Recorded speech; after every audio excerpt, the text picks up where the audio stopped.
ಜಿಲ್ಲಾ ವರದಿಗಾರ. ಮಂಡ್ಯದಲ್ಲಿ ಮಳೆರಾಯನ ಮುನಿಸು ಮುಂದುವರೆದಿದೆ. ಹೀಗಾಗಿ ಜಿಲ್ಲೆಯಲ್ಲಿ ಬರದ ಛಾಯೆ ಆವರಿಸಿದೆ. ಮತ್ತೊಂದೆಡೆ ಕೃಷಿ ಚಟುವಟಿಕೆ ಸಂಪೂರ್ಣವಾಗಿ ಸ್ತಬ್ಧಗೊಂಡಿದೆ.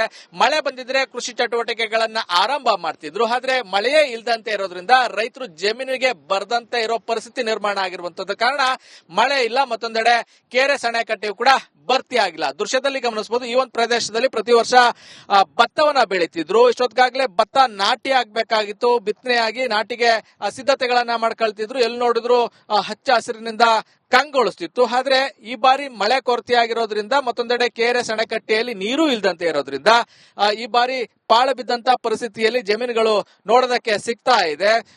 ಈಗ ಸದ್ಯ ಕೆರೆ ಸಣೆಕಟ್ಟೆಯಲ್ಲಿ ಬಳಕೆಗೆ ಲಭ್ಯ ಇರುವಂತದ್ದು ಕೇವಲ 12 TMC ನೀರು ಮಾತ್ರ. ಹೀಗಾಗಿ ಆ ನೀರನ್ನ ಕುಡಿಯೋ ನೀರು ಉದ್ದೇಶಕ್ಕಾಗಿ ರಾಜ್ಯ ಸರ್ಕಾರ ಹಾಗೂ ಮಂಡ್ಯ ಜಿಲ್ಲಾಡಳಿತ ಮೀಸಲಿಟ್ಟಿರುವಂತದ್ದು. ಕೃಷಿಗೆ ನಾವು ನೀರು ಕೊಡೋದಿಲ್ಲ ಅಂತ ಹೇಳಿ ಈಗಾಗಲೇ ಸ್ಪಷ್ಟವಾಗಿ ತಿಳಿಸಿರುವಂತದ್ದು. ಮತ್ತೊಂದೆಡೆ ಮಳೆಯಾಶ್ರಿತ ಬೆಳೆಗಳನ್ನಾದ್ರೂ ಬೆಳೆಯೋಣ ಅಂತ ಹೇಳಿದ್ರೆ ಮಳೆ ಕೂಡ ಬೀಳ್ತಾ ಇಲ್ಲ. ಜುಲೈನಲ್ಲಿ 83% ಮಳೆ ಕೊರತೆ ಆಗಿದೆ. ಹೀಗಾಗಿ ಕೃಷಿಯಿಂದ ಸಂಪೂರ್ಣವಾಗಿ ಈ ವರ್ಷ ರೈತರು ದೂರ ಉಳಿಯುವಂತಹ ಪರಿಸ್ಥಿತಿ ನಿರ್ಮಾಣ ಆಗಿರುವಂತದ್ದು.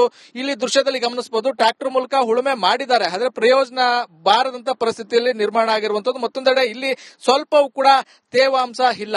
ಆ ರೀತಿ ವಾತಾವರಣ ಜಮೀನುಗಳಲ್ಲಿ ನೋಡೋದಕ್ಕೆ ಸಿಗ್ತಾ ಇರುವಂತದ್ದು. ಸಂಪೂರ್ಣವಾಗಿ ತೇವಾಂಶನೇ ಇಲ್ಲ. ಆ ರೀತಿ ನಮ್ಗೆ ಜಮೀನುಗಳು ನೋಡೋದಕ್ಕೆ ಸಿಗ್ತಾ ಇದೆ. ಇದು ರೈತರ ಕಣ್ಣೀರಿಗೂ ಕೂಡ ಕಾರಣ ಆಗ್ತಾ ಇರುವಂತದ್ದು. ಕೃಷಿ ಚಟುವಟಿಕೆಗಳಲ್ಲಿ ತೊಡಗಿದ ರೈತರು ಸಂಭ್ರಮದಲ್ಲಿ ಇರ್ತಿದ್ರು. ಆದ್ರೆ ಈ ಬಾರಿ ಸಂಭ್ರಮದ ವಾತಾವರಣವೇ ಮಂಡ್ಯ ಜಿಲ್ಲೆಯಲ್ಲಿ ಇಲ್ಲ. ಮತ್ತೊಂದೆಡೆ ಒಂದಷ್ಟು ಜನ ಬೋರ್ವೆಲ್ ಹೊಂದಿರುವಂತಹ ರೈತರು ಕೃಷಿ ಚಟುವಟಿಕೆಗಳಲ್ಲಿ ತೊಡಗಿದ್ದಾರೆ. ಒಂದಷ್ಟು ಕಬ್ಬು ಸೇರಿದಂತೆ ಒಂದಷ್ಟು ಬೆಳೆಗಳನ್ನ ಬೆಳೆದಿದ್ದಾರೆ. ದೃಶ್ಯದಲ್ಲಿ ಗಮನಿಸಬಹುದು, ಇಲ್ಲೂ ಕೂಡ ಕಬ್ಬನ್ನ ಒಬ್ರು ರೈತರು ಬೆಳೆದಿರುವಂತದ್ದು. ಆದ್ರೆ ಮಳೆ ಬೀಳದಂತೆ ಇರೋದ್ರಿಂದ ಮುಂದಿನ ದಿನಗಳಲ್ಲಿ ಅಂತರ್ಜಲದ ಮಟ್ಟವೂ ಕೂಡ ಕುಸಿತ ಆಗುವಂತಹ ಸಾಧ್ಯತೆ ಇರೋದ್ರಿಂದ ಮುಂದೆ ಬೋರ್ವೆಲ್ ಬತ್ತು ಹೋಗುವಂತಹ ಸಾಧ್ಯತೆ ಹೆಚ್ಚಾಗಿರೋದ್ರಿಂದ ರೈತರಲ್ಲಿ ಒಂದು ಆತಂಕ ಶುರುವಾಗಿದೆ.